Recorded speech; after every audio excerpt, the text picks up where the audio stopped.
Moçambique, nossa terra bendita, hoje luta pela liberdade. Nós queremos a nossa liberdade.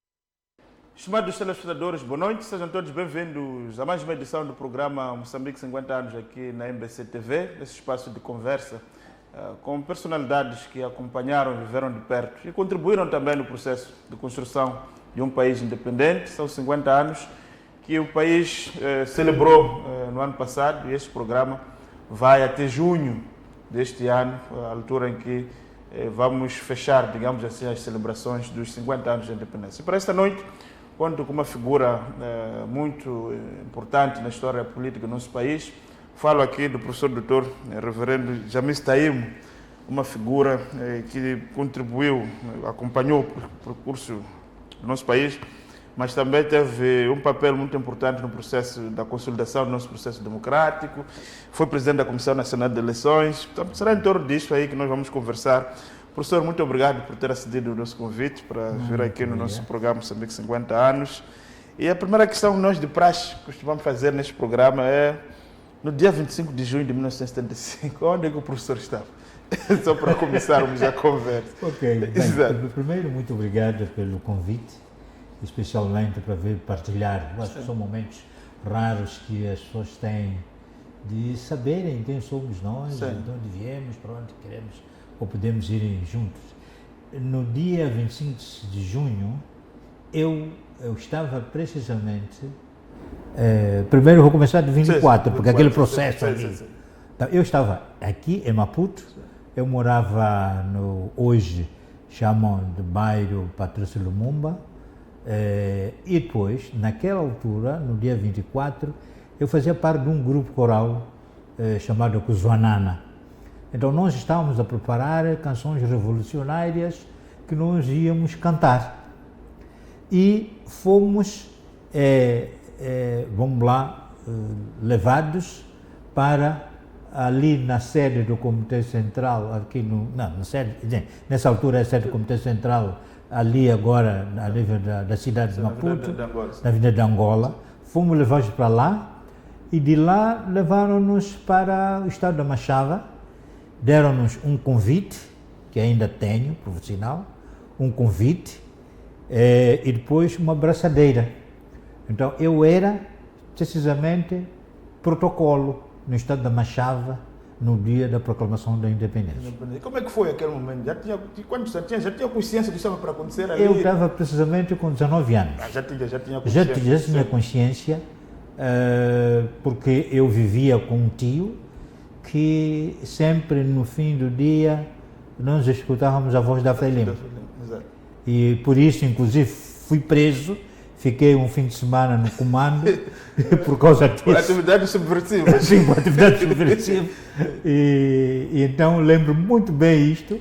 E então, foi um clima, quer dizer, por um lado, participei daquele momento da proclamação, quer dizer, foi uma festa enorme, com garoa, a chover um pouco, não sei o quê, nós a trabalharmos para colocar as pessoas no seu lugar. E no dia seguinte, então, vim para a Praça da Independência, onde então vimos a investidura do chefe de Estado, vimos o primeiro discurso, a nomeação do primeiro governo.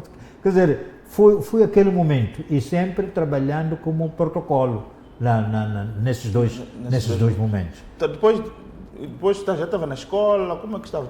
Sim, eu já estava no liceu, quer dizer, estava a estudar, quase a terminar, e pronto, quer dizer, era todos os estudantes da minha idade, todos nós estávamos precisamente, líamos os grandes livros de Mao Tse-tung, era um revolucionário também. Sim, quer dizer, mas eram os livros que na nossa idade, para se ser revolucionário, nós líamos muito. E além de livros ligados à literatura, outros, esses eram livros que nós líamos nas rodas, ou mesmo nos cafés que a gente sentava e conversava. O próprio chegava a dizer que um jovem que não é revolucionário, que tem alguma coisa na cabeça dele não está bem. Deve não estar bem, sim, é isso mesmo. É um momento de muita força, de utopias. E que você acha que você vai mudar o mundo, não sei o quê, a sua maneira e tudo mais. Então, quer dizer, foi esse momento. Que depois da independência, continua os estudos, vai trabalhar, como é que foi Sim, isso? logo depois da independência, em 1976, eu fui dar aulas. Fui dar aulas na Escola Estadual de Zanguene, como professor de educação musical, porque naquele momento da fuga dos portugueses, não sei o que e tal, então havia a falta de muitos quadros. E uma das disciplinas no ensino secundário que sentia muita falta de professores era a educação musical. Então, como eu, com a base da igreja, eu sabia solfejo, sabia também solfá, as notas solfá, então eu fui dar aulas na Escola Secundária de Zanguene, que era uma escola anexa a Francisco Manhanga. Naquele período de transição, então eu tenho uma bolsa para ir estudar no Brasil. Eu devia ter saído em novembro de 1976, eu saio em fevereiro de 1977. E então, mas é uma bolsa não do Estado, é uma bolsa da igreja. Então era para eu ir fazer teologia. Então eu saio aqui precisamente um dia depois do 3º Congresso do Partido Frei Livre. Então as pessoas dizem, como é que foi possível? Eu disse, não fugi, não foi uma fuga. Eu já tinha visto antes, só que calhou um processo, simplesmente isso. Então não estava fugindo do comunismo. Não estava fugindo, e depois eu era tão engajado do ponto de vista revolucionário que eu não tinha nenhuma mágoa por causa da opção socialista ou não socialista, porque a juventude é isso, a juventude sonha por uma sociedade justa, mais igualitária e tudo mais, era isso que a gente sonhava.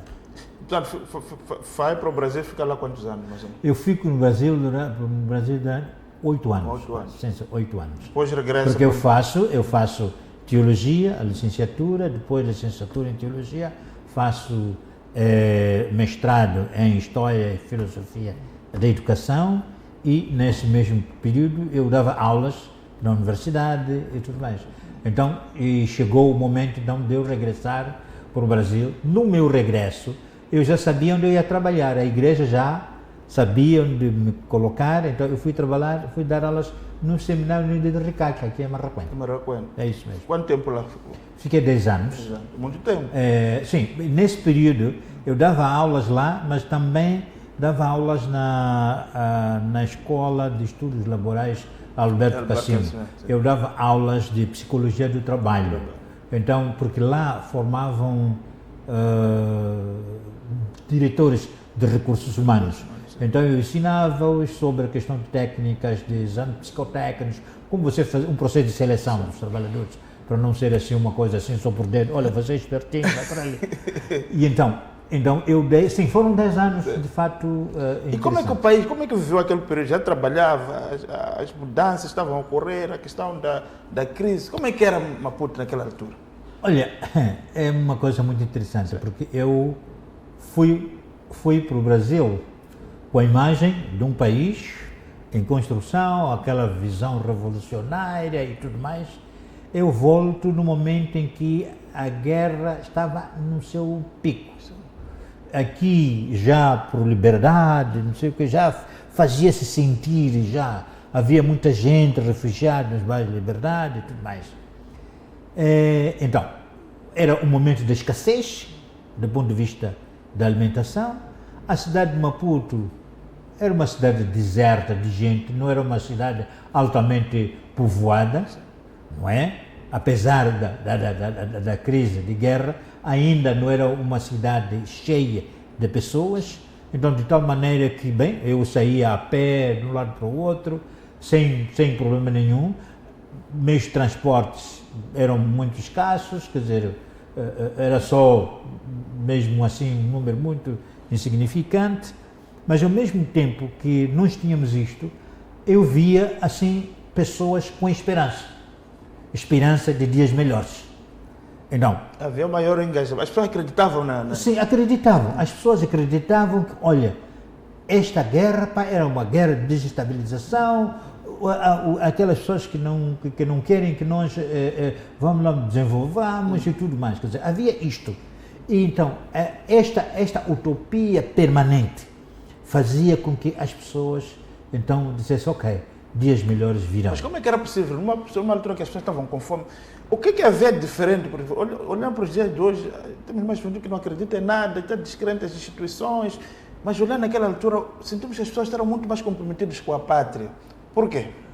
Bem, eu acho que é o seguinte, tem dois momentos aqui que são importantes.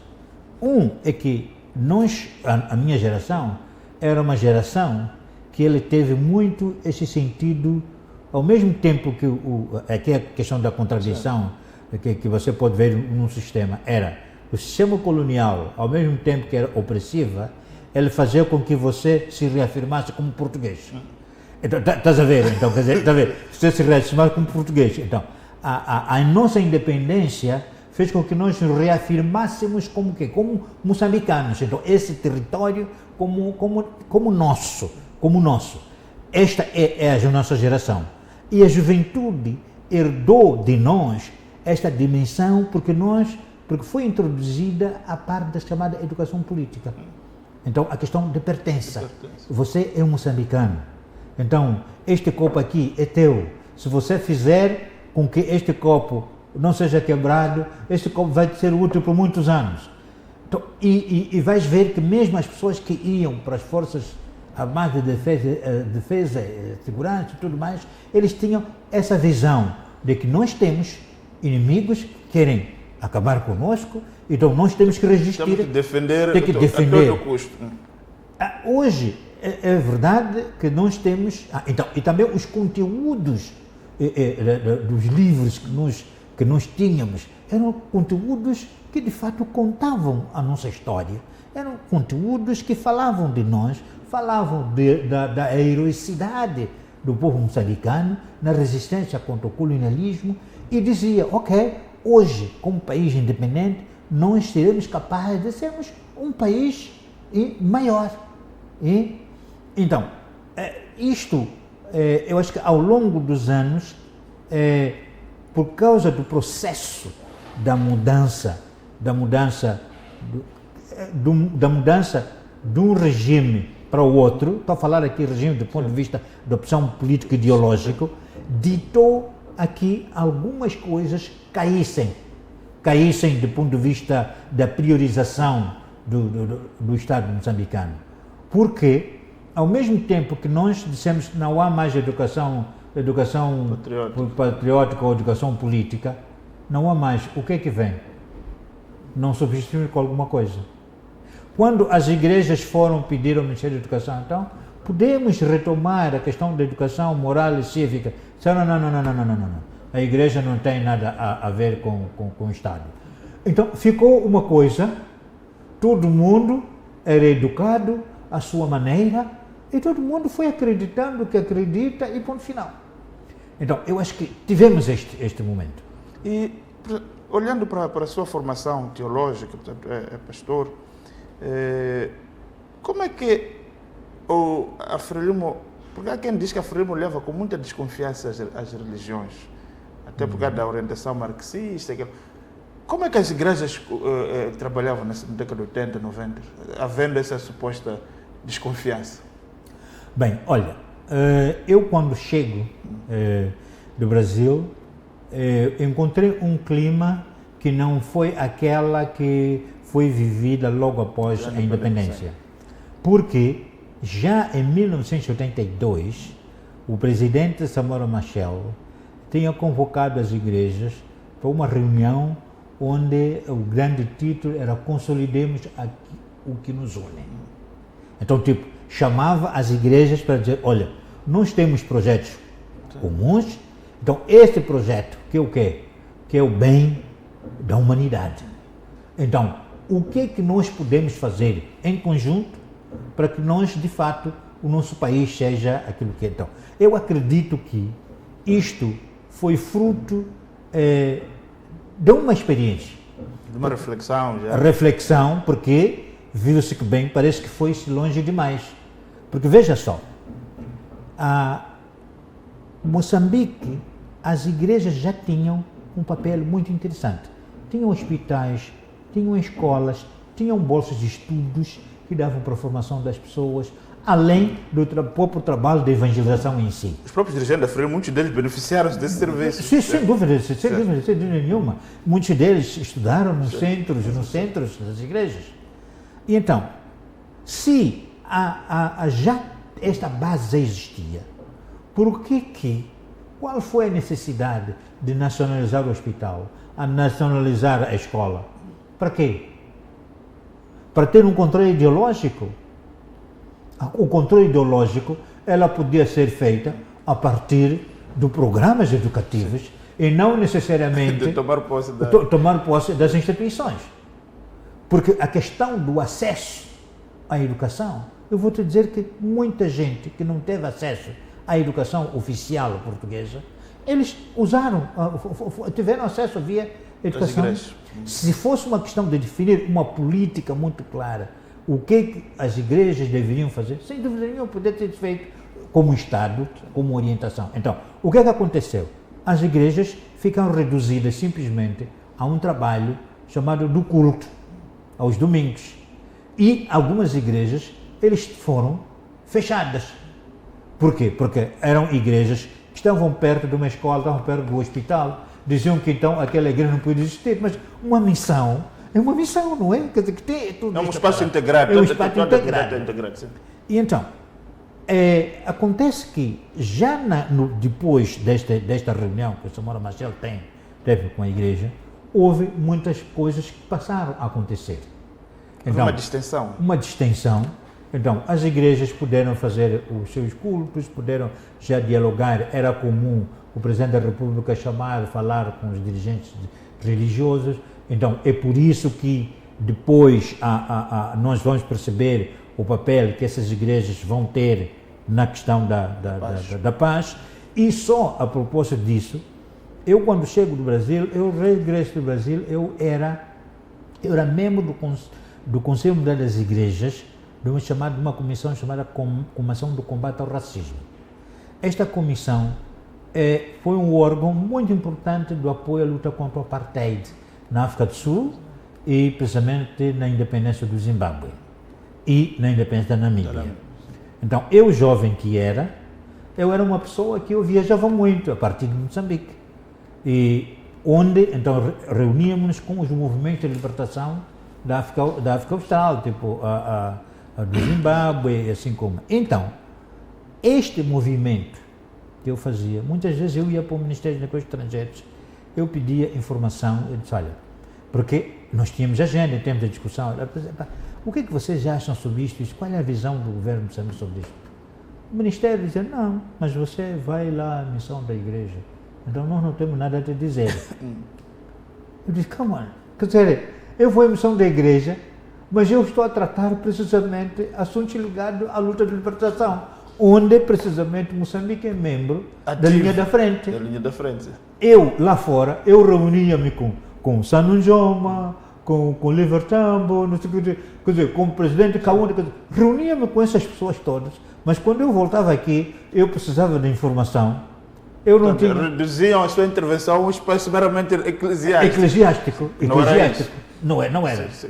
Mas ok, o que eu percebi é que havia, por um lado, uma vontade a nível político, a nível macro, mas a nível ainda desses diretores, sim, por aqui e por baixo, eles sentiam-se ameaçados como a informação que eles têm fosse tão importante, porque eles podiam não me dar informação, eu saía, atravessava a fronteira, reuníamos e dizia, mas Moçambique pensa sobre isso. Quer dizer, por quê? Porque era algo que era discutido.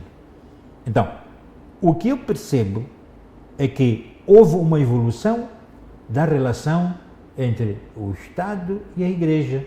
E foi uma evolução que eu considero que foi sã, porque não foi preciso ter alguém para vir dizer, vocês devem fazer isto.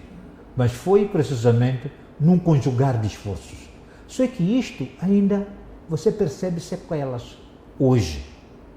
hoje. Você percebe um pouco as pessoas que viveram aquela experiência, os jovens serem proibidos de irem para a igreja, não sei o quê, têm sequelas, porque quando se fala, diz, essa frelima aí que nos perseguiu, não sei o quê. Quer dizer, há uma desconfiança.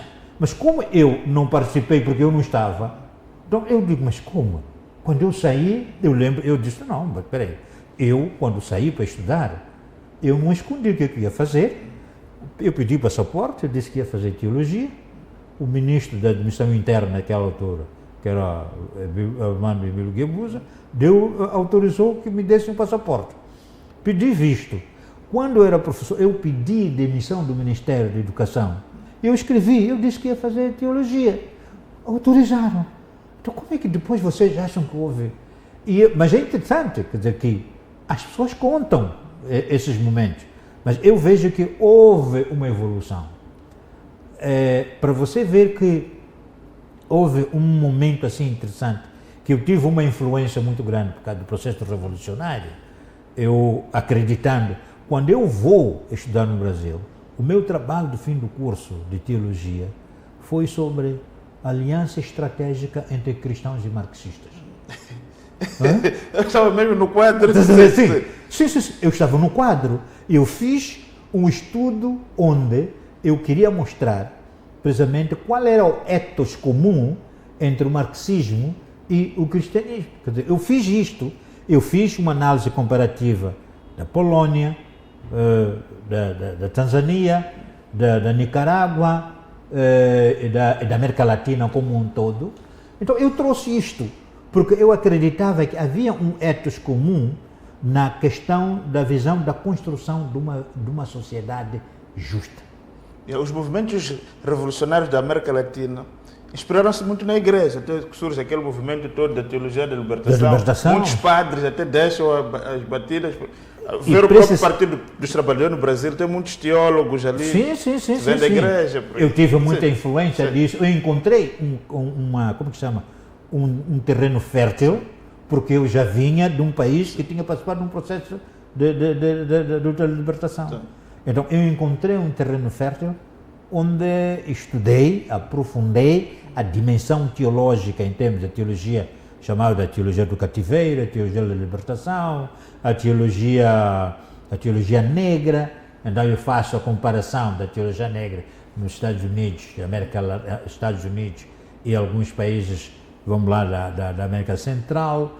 Então, e depois transporto precisamente para a África, onde temos a filosofia, a teologia africana, e precisamente olhando numa outra dimensão da interpretação daquilo que deve ser a fé cristã à luz da cultura africana.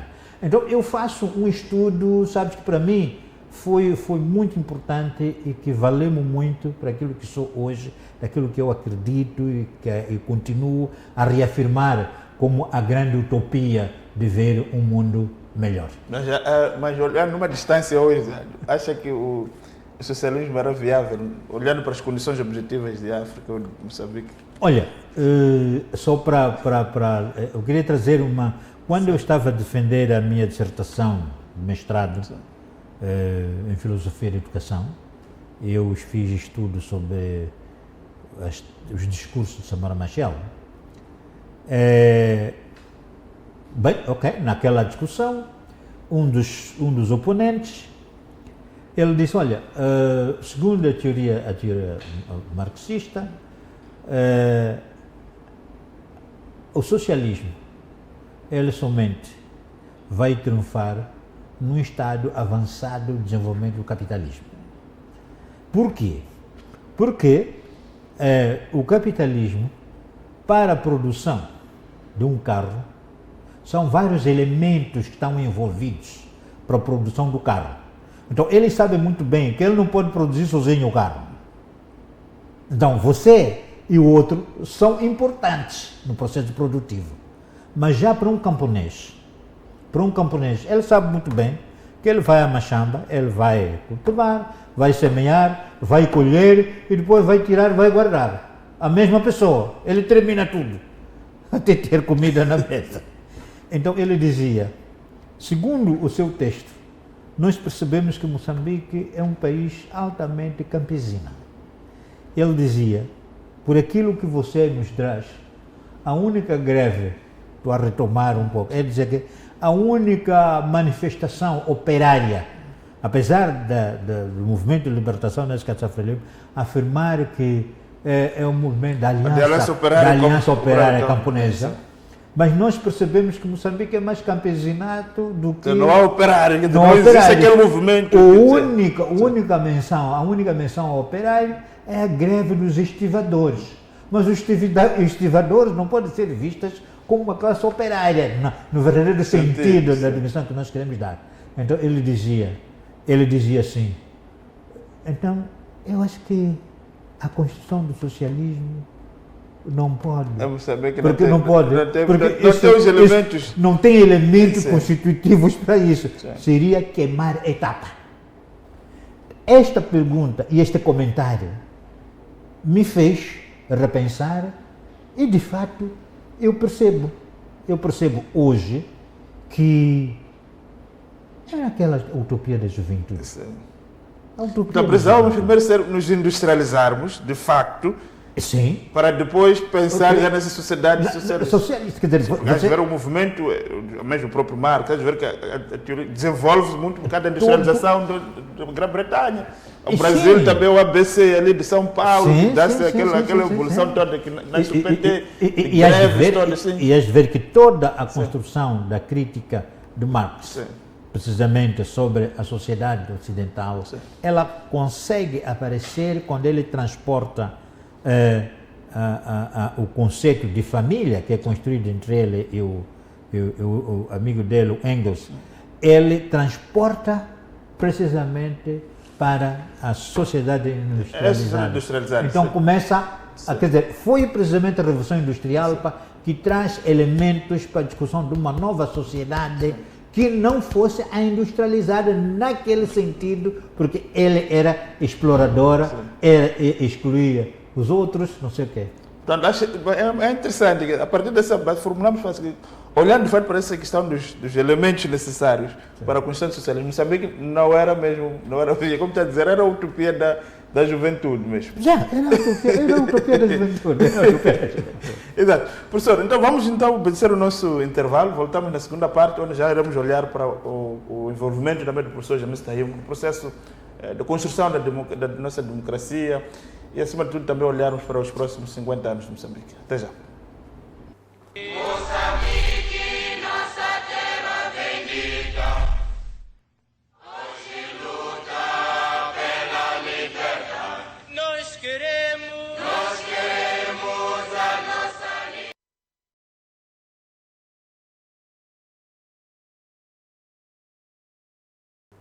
Moçambique, nossa terra bendita, hoje luta pela liberdade. Nós queremos a nossa liberdade. Estamos de volta então para a segunda parte do nosso programa Moçambique 50 anos. O professor Jamis Tahimo é o nosso convidado aqui nesta noite. Professor, a partir no final da década 80, há uma mudança clara de rumo. E depois acelerado com os eventos de Mbuzino, com o presidente Samora, com a assunção ao poder de uma outra figura, que é o presidente Chissano. Como é que olha para o papel do presidente Chissano nesse período de transição até 92 e a paz? Como é que olhou para aquele período? Bem, é um período assim muito interessante, de grandes transformações. Primeiro, eu acho que, bem, o presidente Chissano sempre esteve presente na história de Moçambique, desde a fundação da Frelimo e tudo mais. Já nos movimentos estudantis. E tudo mais. Então, quer dizer, ele é uma figura que sempre esteve presente nos últimos, quer dizer, quantos 70 anos da vida dele. E é verdade que dentro do exercício do poder, onde ele participa, quer dizer, da governação, onde ele era membro, ele percebia, sem dúvida nenhuma, eu acho que todos, percebia-se onde é que o rumo do país estava a ele. Há de se lembrar que há um discurso que o presidente Chissano faz na Assembleia Popular, quando ele evoca a necessidade de devolver aos moçambicanos transporte, não sei o quê, barbeiro, essas coisas, tipo assim, epá, há coisas que nós, o Estado não precisa. E ele introduz os primeiros chapas, são introduzidos os primeiros chapas. Era nos negócios estrangeiros, quer dizer, e onde os chapas começaram como seu ponto final, que é perto do cemitério de São Francisco Xavier, chamava-se naquela altura Praça João Quixissano, porque as pessoas identificavam como ponto final, como alguém que deu contribuição na viragem no que respeita à questão do transporte.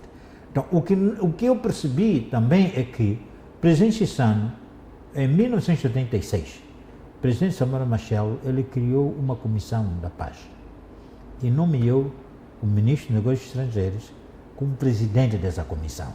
Era João Chissano. E eu lembro-me, porque eu participei de uma das grandes conferências organizadas, eu participei a representar o Conselho de Questão de Moçambique.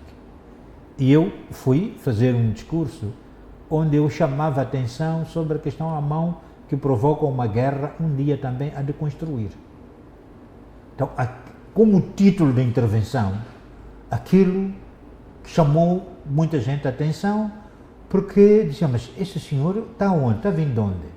Não fala de bandidos armados, não fala, quer dizer, ele está a falar, quer dizer, de que há necessidade de se falar, mas não está dizendo que não é no momento de falar sobre isto. Não se fala com bandidos, não sei o quê. Mas, a ideia era original fazer como uma bravata mais radical. Mas foi interessante, foi o presidente Chissano, ele, depois de ouvir aquele discurso, ele veio falar comigo. Falou comigo, pediu, disse, deu o telefone dele, aquele tempo era fixo. Nunca liguei para ele, de fato, nunca liguei, mas eu senti que... Ficou muito interessado com... Se foi interessado pela forma... Mexeu com isso da abordagem. Sim. Então, aí ele chega, havia 2 momentos, era necessário pacificar o país, para que a família moçambicana tivesse como respirar, para que a tal sociedade almejada, uma sociedade justa, igualitária, não sei o que, acontecesse. Então era necessário. Então ele teve um papel muito importante, porque ele conseguiu dizer aos seus camaradas, porque tinha que convencer os camaradas que era importante que tivéssemos a paz. E por outro lado, havia aqui um momento, porque o discurso que se fazia era de que, bem, quer dizer, Moçambique é um país comunista. Se nem socialista era, como é que ia ser comunista? Quer dizer, está a ver, do ponto de vista ideológico, quer dizer, está a ver, quer dizer, não, eu lembro-me quando era criança, por exemplo, dizia que comunistas comiam crianças. Não, quando nós ouvíamos barulho de carro lá em casa, ouvíamos barulho, quando nós fugíamos, metíamos no mato. Os chineses é que almoçavam crianças. Isso, as crianças, não sei o quê. Então, esta visão era trazida precisamente naquele momento da construção ideológica, para mostrar que, de fato, a Frelimo está se aliando com gente que quer acabar como crianças. Então tens, mas ao mesmo tempo ele tinha este desafio de que é importante que as pessoas entendam que nós não somos isso que dizem.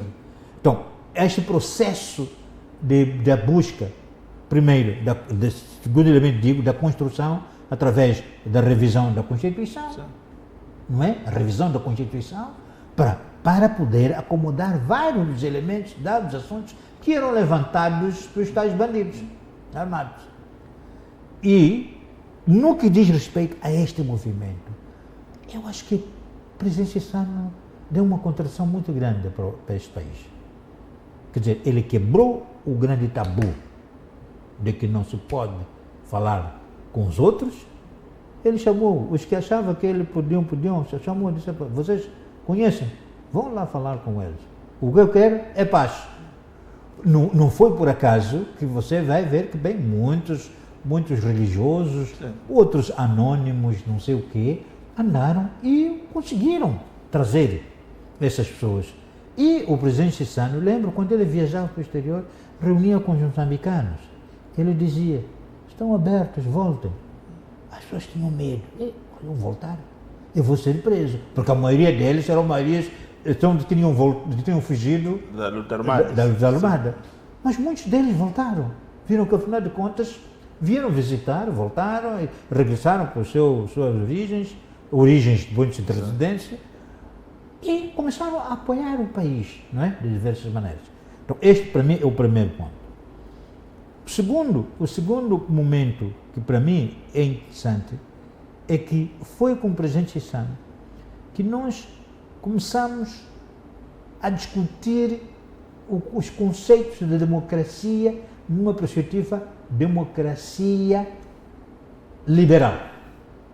Porque nós discutíamos a democracia numa perspectiva de centralismo democrático, não é?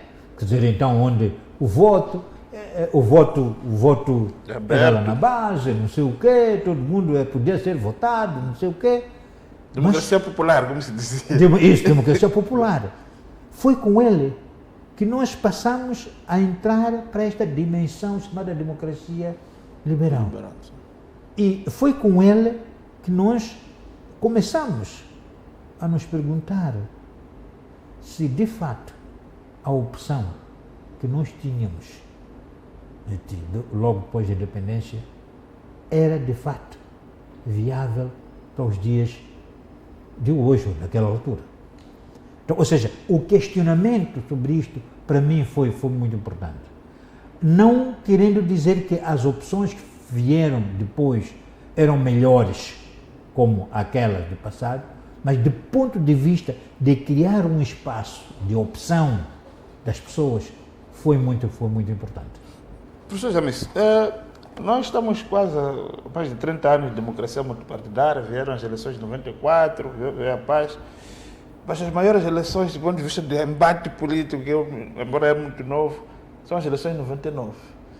E o professor Jamis era o presidente da Comissão Nacional de Eleições. Como é que foi parar na Comissão Nacional de Eleições para já? Bem, olha, eu nem sei. O que é certo, estive lá.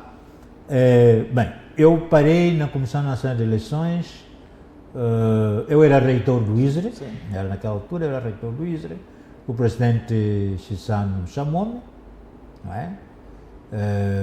Bem, primeiro, já era membro da comissão, assim, membro da comissão, foi antes.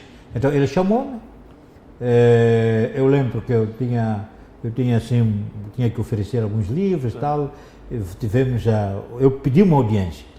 Então tal, recebemos, falamos, interrompemos aquele dia porque tínhamos uma atividade. Então disse, eu vou te chamar no outro dia. 3 dias depois eu sou chamado. Chego lá, tal. Então eu quero começar a continuar a conversa. Ele disse, olha, conheces aquele ditado, a pátria chama por ti? Ou a pátria chama por nós? Eu disse, sim. Ok.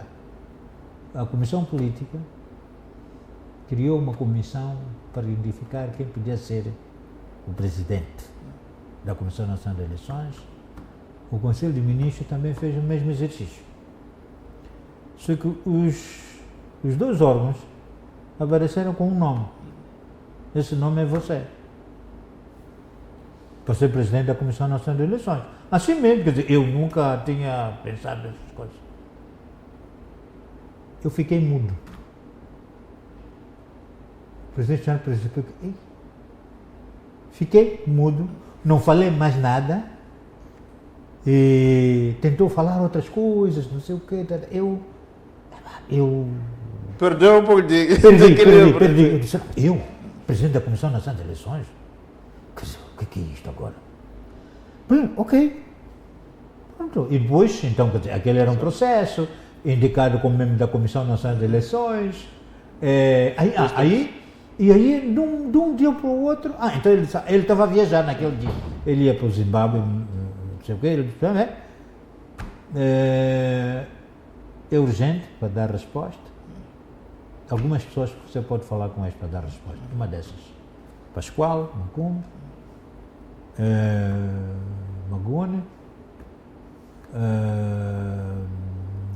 Magone, Matsinho, essas pessoas podem dar resposta. Uma dessas pessoas. Eu fiquei um dia, não dei resposta, 2 dias, 3 dias. Então, converso com... Então, eu vou para Matola, eu estou voltando assim de carro, eu gosto de ver jornal. Jornal da Rádio Moçambique. Sim. Esse. Então, às tantas, eu ouço... Anúncio de decreto. Sim, não, ouço assim, Jamice Taíma poderá ser... Fontes fontes bem seguras. No processo, bem posicionadas. Isso. Epa. O que é isso? Estacionei o carro, parei. Então, no dia seguinte, que era segunda-feira, eu liguei para o Pascoal Mucumbi e fui para lá. Eu disse, sim, estou ouvindo isto. Eu estava a analisar. Bem, se é para ser, então pronto, estou aqui. Mas no fundo houve uma pressão muito grande para que eu... Sim. Quando se coloca a notícia já na rádio, já é para mesmo ter... Tipo, você está a demorar. Não tem hipótese. E assim, eu vou à Comissão Nacional de Eleições, por tudo isso tem antes. Então, a Comissão Nacional de Eleições, a eleição, são indicados, não sei se são 3 ou 4 nomes. Então, o Presidente da República... escolhia e nomeava. Escolhia e nomeava. Sim. E foi assim que eu fui cair lá. E, na altura, chegou a falar com o Djacama nos primeiros dias da sua nomeação. Como é que foi? Olha, acontece o seguinte, eu adotei uma outra maneira de fazer as coisas. Porque eu percebi que, anteriormente, o Presidente da Comissão Nacional de Eleições, ele falava com os partidos políticos. Com os partidos políticos. Mas não falava com os partidos políticos dentro. Então eu disse, não, aqui é onde se discute as eleições aqui. A sede da Comissão Nacional de Eleições é aqui.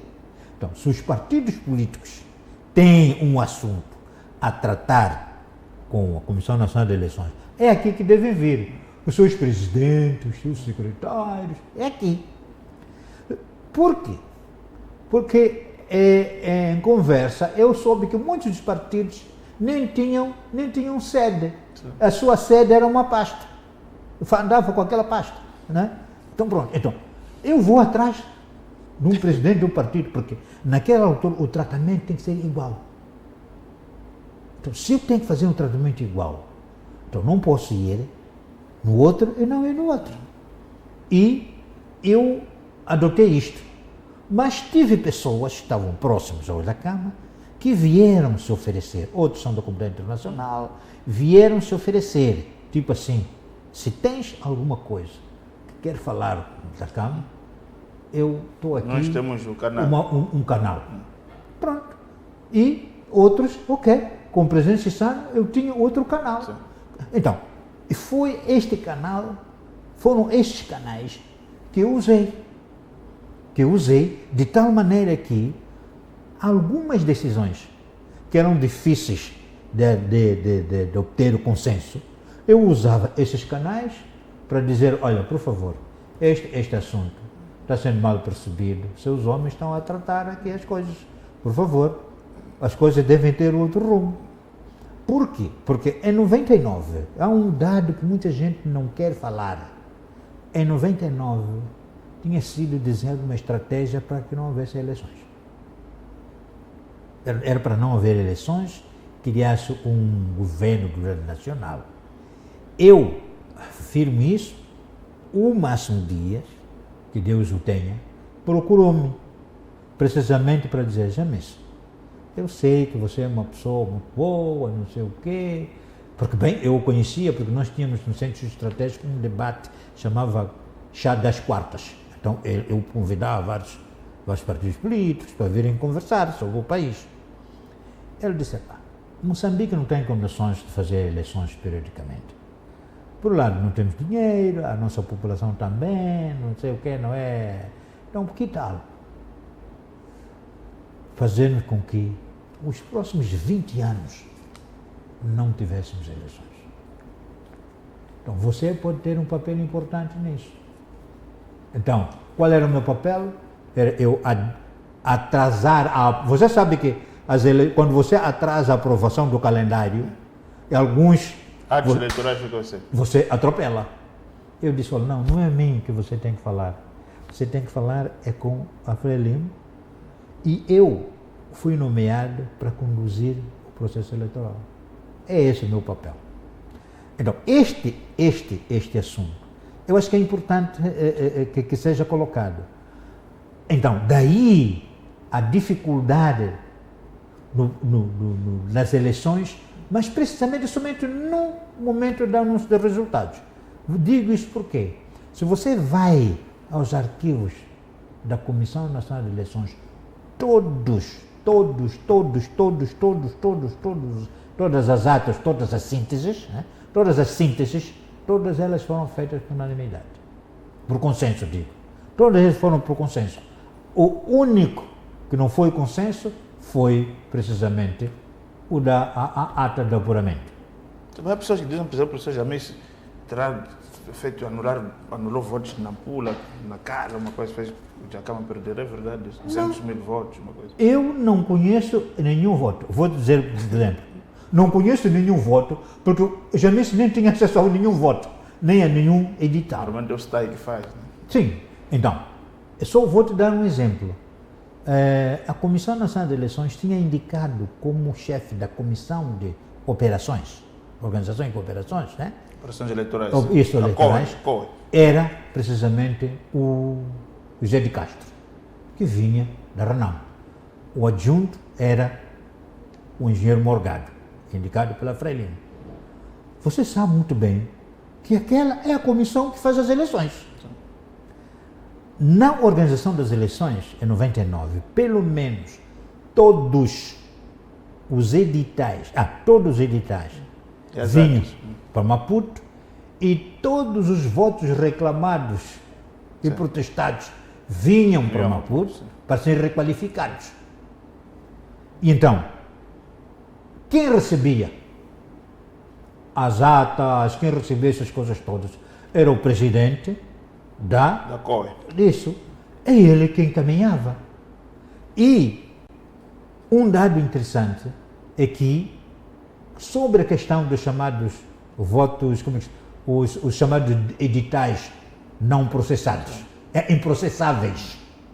Os editais improcessáveis, você sabe muito bem quais são. São aqueles que você não tem como somar o número, não fecha o número. Então, você não pode atribuir a nenhum partido Aqueles valores. aquele edital não é processável. Este foi uma das reivindicações que a Renam trouxe e foi levado precisamente para o Tribunal Supremo. E o Tribunal Supremo, como a Comissão Nacional de Eleições tinha criado o seu centro de processamento, mesmo dos editais já tinham sido processados, já tinham sido aquele processo que sabe muito bem, a CNE achou melhor que era importante ter o seu banco de dados fiáveis. É a partir daquele banco fiável e comparando com aquilo que as províncias disseram, é que houve então a ata de apuramento. O tribunal veio fazer auditoria. E o tribunal, o acórdão, disse claramente que os resultados que a Comissão Nacional de Eleições estava a divulgar eram corretos. Fizeram auditoria e fizeram a comparação também do trabalho que foi feito nas províncias.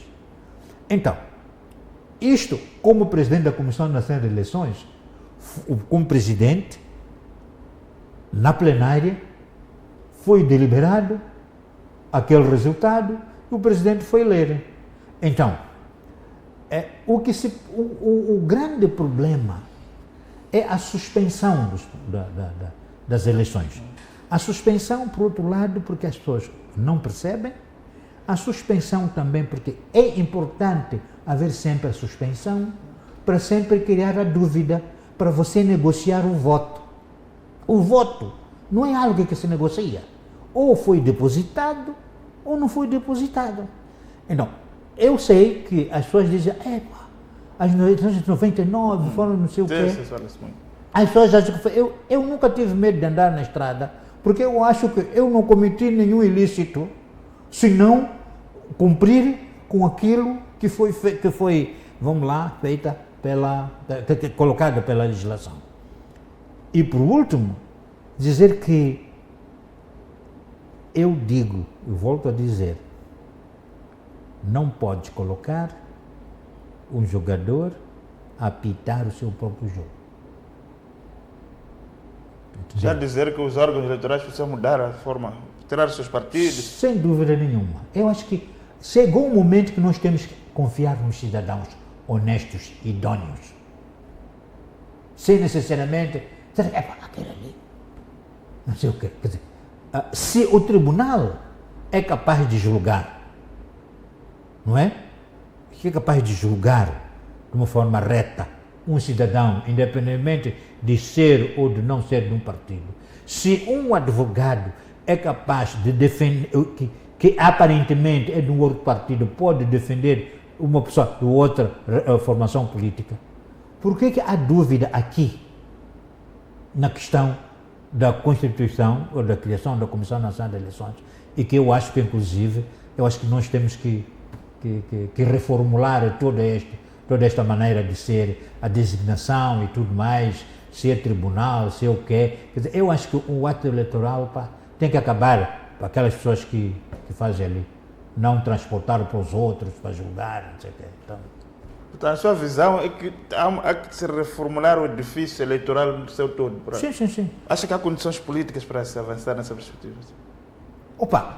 Não sei se há.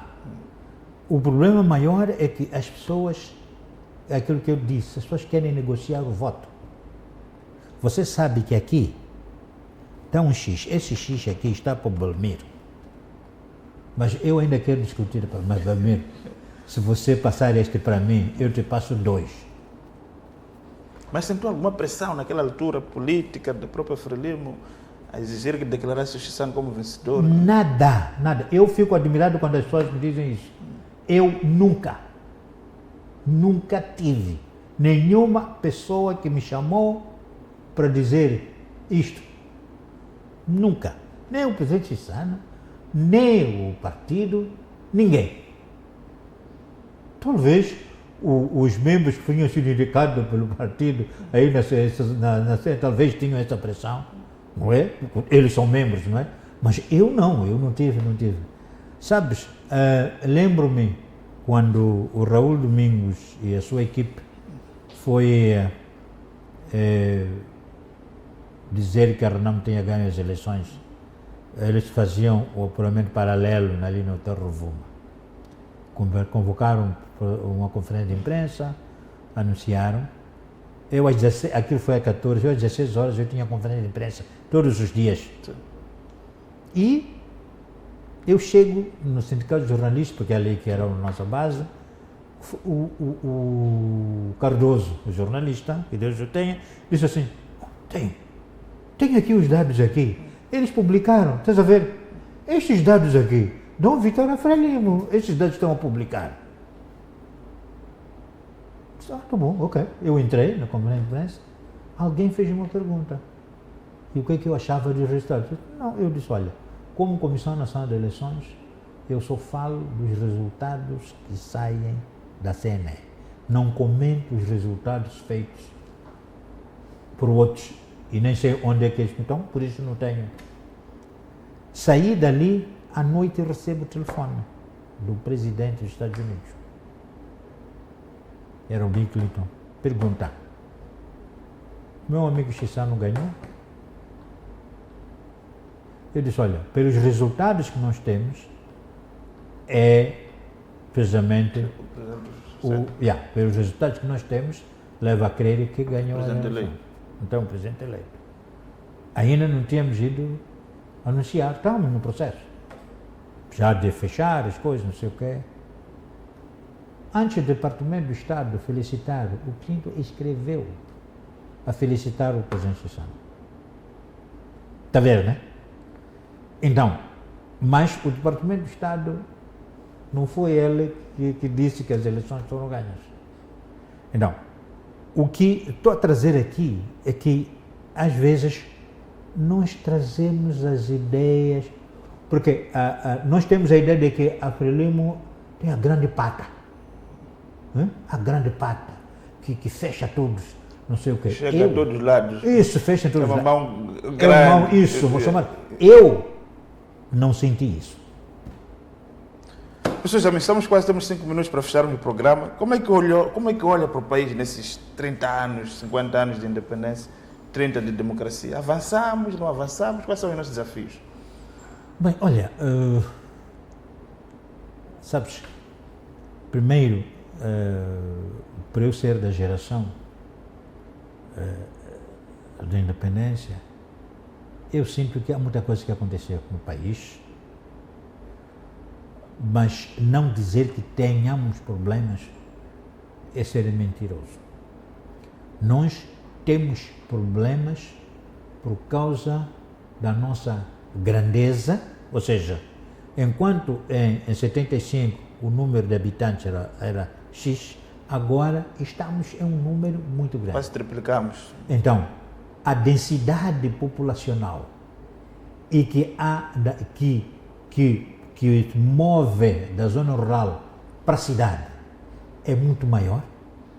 Uma cidade que não tem infraestruturas prontas para receber um grande número de cidadãos, uma cidade que não, e quando falo de infraestrutura, estou falando de eletricidade, de energia, de água, e mesmo de saneamento, tudo, saneamento, e pessoas que nunca estiveram num espaço onde a água sai da torneira, onde para ir à casa de banho tem que ir a um quartinho fechado, quer dizer, este tipo de coisa. Então, temos este problema. Então, temos o problema também de não conseguirmos ter políticas de fixar as pessoas, especialmente nas zonas rurais. Ou seja, não temos plano de desenvolvimento para que esta pessoa não saia de onde nasceu, mas que possa crescer e ter as suas benesses. Não precisa vir para Maputo para vir comer um pão com badia e dizer que almoçou, não sei o quê, e ir lá, voltar lá para casa, enganar, dizer que eu venho de Maputo, vivo na cidade. Não precisa. Então, este é um grande desafio. O que nós temos como desafio é a questão do próprio processo de reconciliação. Processo de reconciliação e unidade nacional, que ela tem que ser feita por pessoas que estejam abertas, porque o grande problema, nós vivemos com boatos. Boato. Só porque eu vi o Belmiro com esta camisa bonita, eu vou sair lá e falar assim, o Belmiro, você não lhe apanha, pá. Tem isto, tem aquilo, tem isso. Então, nós vivemos e alimentamos isto. E este alimentar faz com que então as pessoas se tornem cada vez inimigos. Porque acham que há um que come mais do que eu. Este é um aspecto. E por outro lado, o grande desafio é a questão da sociedade, do modelo econômico de desenvolvimento que nós optamos. Nós temos que nos reinventar dentro deste chamado neoliberalismo. Este neoliberalismo que mata todo mundo, sufoca as pessoas, sufoca do ponto de vista do pensamento, sufoca do ponto de vista econômico, sufoca do ponto de vista de oportunidades, quer dizer, sufoca em tudo. Então, o grande desafio, como é que Moçambique se reinventa? Reinventar-se olhando daquilo que tem os recursos, sejam elas essas pomposidades que temos, afirmamos que temos gás, temos não sei o quê, ouro, temos diamante, essas coisas todas. Como é que nós nos reinventamos dentro do quadro macroeconômico mundial para que nós continuemos relevantes no país, no mundo, e que este mundo possa entender que nós também queremos ter espaço. Só para fechar, mas Moçambique tem futuro? Tem futuro. Aos jovens, qual é a mensagem que deixa para os jovens? Olha, para os jovens a mensagem que eu deixo é de que, olha, nunca desistam de melhores sonhos, mas que os melhores sonhos só se constroem com solidariedade. Os melhores sonhos se constroem com um abraço. Os melhores sonhos se constroem por desejar o bem para o outro. Essa é a sociedade que nós devemos construir em conjunto. Para um jovem que nasceu numa pacata localidade de Mucambini, lá em Nhamba, imaginava que pudesse chegar a tudo, chegou. Olha, bem, nunca pensamos, não é? Nunca pensamos chegar, não é? Qual é que é um câmbio para chegar a ser? Por isso, quando eu digo 2 vezes, digo, Zita Lecule do ponto de vista geográfico e Cule também do ponto de vista das condições econômicas, sociais, de onde sair. Professor, muito obrigado por esse seu testemunho. Queríamos também agradecer a sua presença aqui, nesse testemunho dos 50 anos da nossa independência. É sempre um prazer conversar com o professor. Então, queríamos também agradecer aos nossos internautas, aos nossos telespectadores. Foi assim que fizemos o nosso programa Moçambique 50 anos desta noite. Nós voltamos no próximo domingo, no próximo sábado, com mais uma personalidade que vai contar um pouco do seu percurso. Boa noite, até lá.